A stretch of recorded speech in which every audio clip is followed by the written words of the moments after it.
जय श्रीमन नारायण।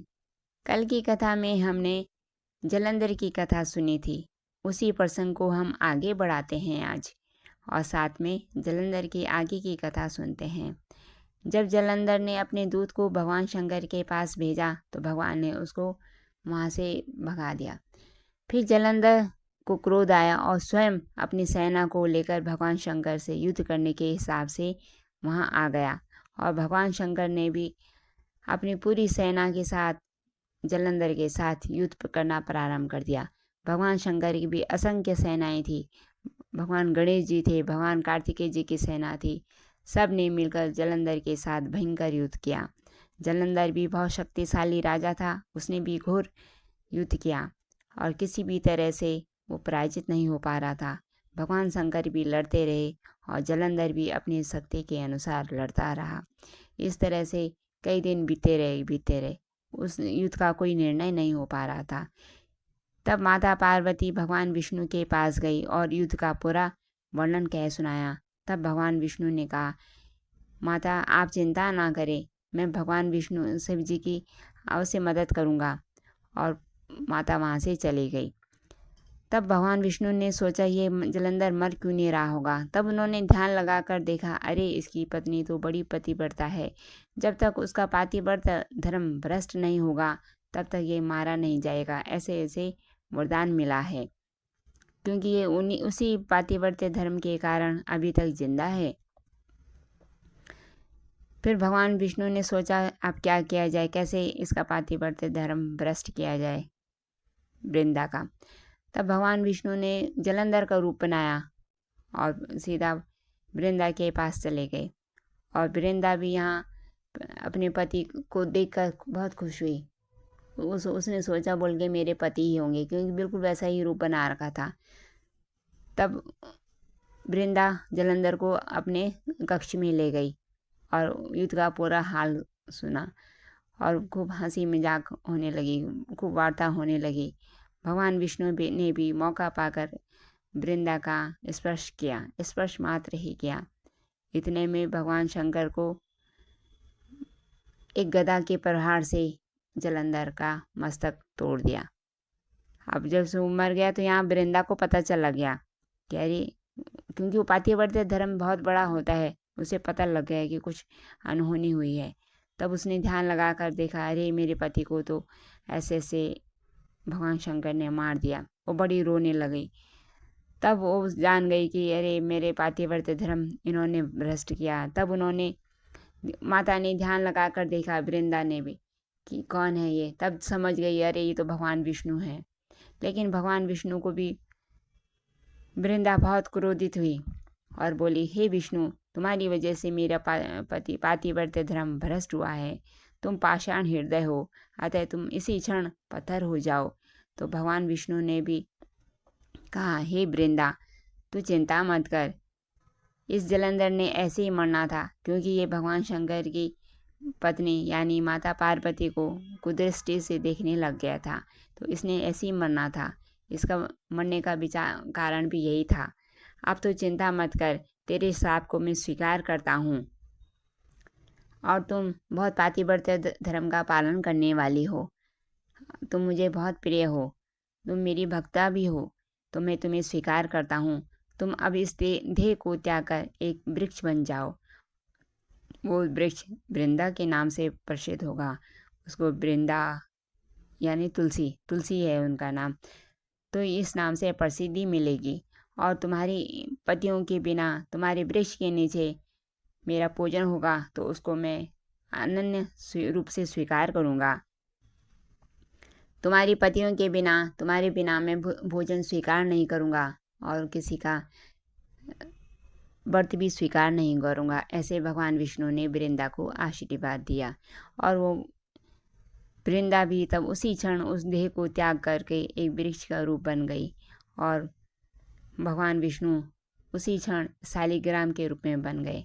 तो शालिग्राम और तुलसी का मिलन हो गया। इधर जलंधर को मरा हुआ देखकर सभी देवता लोग बड़े प्रसन्न हुए और भगवान विष्णु के पास आए और भगवान विष्णु की सुंदर ढंग से स्तुति करना आरंभ कर दिया।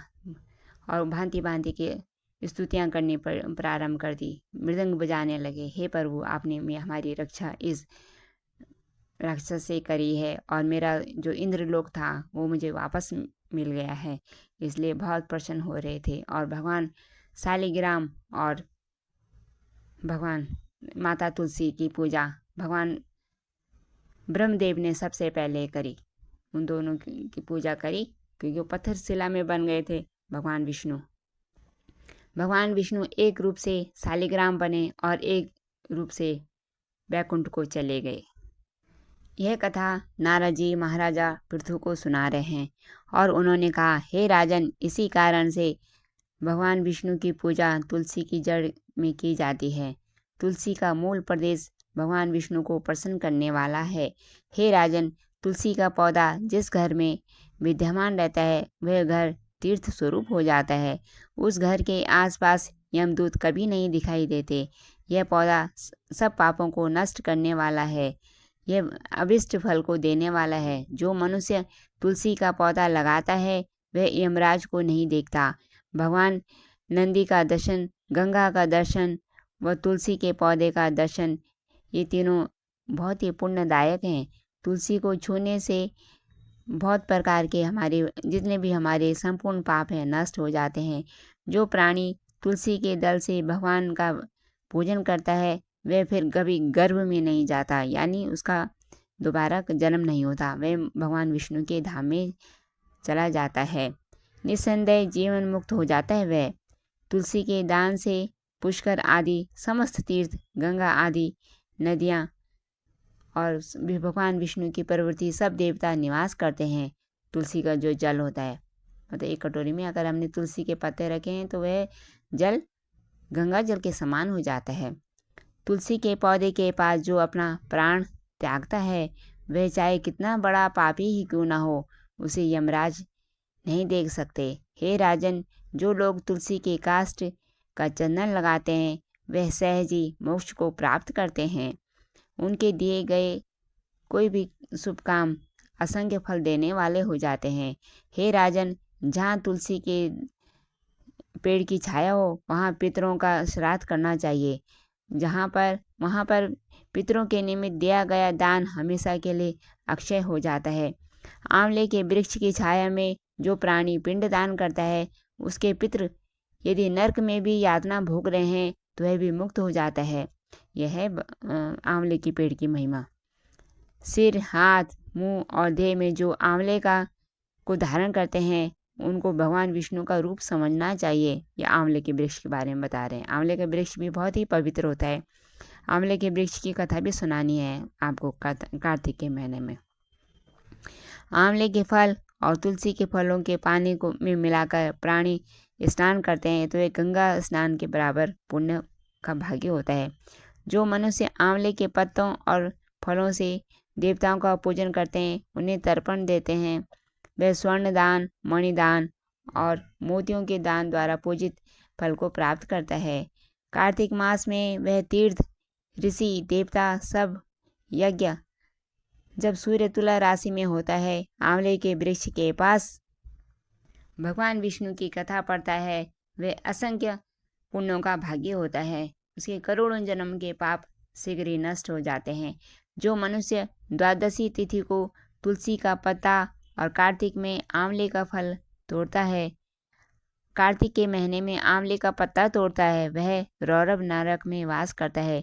जो कार्तिक में आंवले की छाया में बैठकर भोजन करता है उसके संपूर्ण पाप नष्ट हो जाते हैं। कार्तिक में जो आंवले की जड़ में भगवान विष्णु जी का पूजन करता है उसे भी विष्णु लोक की प्राप्ति होती है। आंवले और तुलसी के इतनी बड़ी महिमा है कि उसका वर्णन करने में ब्रह्मा जी भी सामर्थ्य भी नहीं है ब्रह्मा जी के पास। इसीलिए आंवला और तुलसी के जन्म कथा सुनने से और सुनाने से मनुष्यों के संपूर्ण पाप नष्ट हो जाते हैं और उन्हें वैकुंठ की प्राप्ति होती है। यह थी तुलसी जी की कथा। तो कैसी लगी आपको यह कथा? आज इस कथा को हम यहीं रोकते हैं, फिर कल हम किसी नए प्रसंग के साथ फिर उपस्थित होंगे। कल के लिए तब तक इंतज़ार करिए और तब तक खूब नाम जाप किए और मेरे साथ बोलते रहिए, श्रीमन नारायण नारायण नारायण, श्रीमन नारायण नारायण नारायण, भजमन नारायण नारायण नारायण, श्रीमन नारायण नारायण नारायण, भजमन नारायण नारायण नारायण। तो बोलिए कार्तिकेय ठाकुर की जय। मिलते हैं हम कल की कथा में, तब तक के लिए आपका बहुत बहुत धन्यवाद।